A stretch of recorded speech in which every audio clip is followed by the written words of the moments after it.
Luigi Tarisio, 1796 to 1854, was an Italian violin dealer and collector. He was of humble parents and is said to have trained as a carpenter, playing violin as a hobby.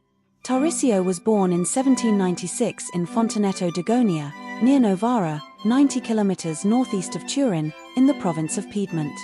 Tarisio is said to have taught himself the violin and began busking in taverns, traveling around his local area as an itinerant furniture repairer.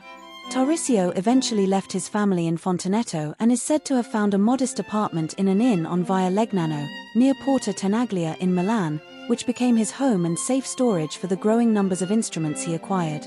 He developed an interest in violins, and as a connoisseur with a natural talent for business, he began to acquire and resell some of the many fine instruments that were lying unused in the towns and villages of northern Italy.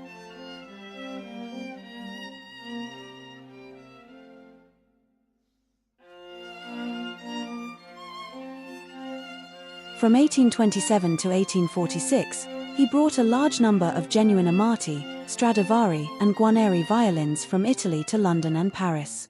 George Hart, writing in 1875, claims that Tarisio traveled the 500 miles to Paris by foot, not an unusual feat in the 19th century for the wandering laborers of Europe, and Tarisio himself seems to have alluded to the habit of making long journeys by foot more than once.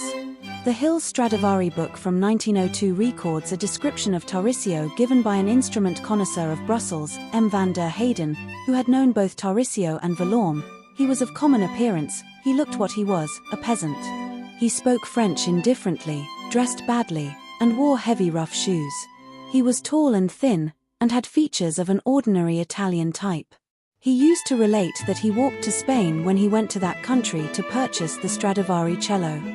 During his first visit to Paris in 1827, Tarisio announced that he had a Stradivari of 1716. "I have a Strad, so wonderful one must adore it on one's knees," he said, according to the London dealer John Hart. He refused to bring it to Paris, however, which led to J.B. Villaume's son-in-law, the violinist Delphin Allard, commenting later that it was much talked of but never seen, like the Messiah, in French, La Messie. Thus was named the world's most celebrated violin, now resident in the Ashmolean Museum in Oxford.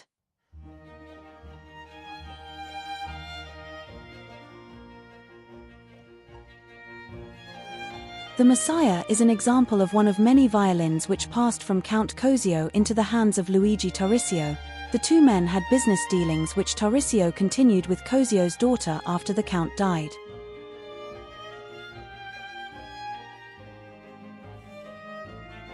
Tarisio searched indefatigably for violins and had a true love of them. The novelist Charles Reade, who knew him, wrote, "The man's whole soul was in fiddles. He was a great dealer, but a greater amateur, for he had gems by him no money would buy." It is possible that Tarisio was illiterate and that his agent Carli assisted him with such matters as reading business letters. The fact that a man from such a humble background could rise from the ashes to become one of the most renowned violin dealers in history is testimony to his sheer passion, determination, and love of the violin.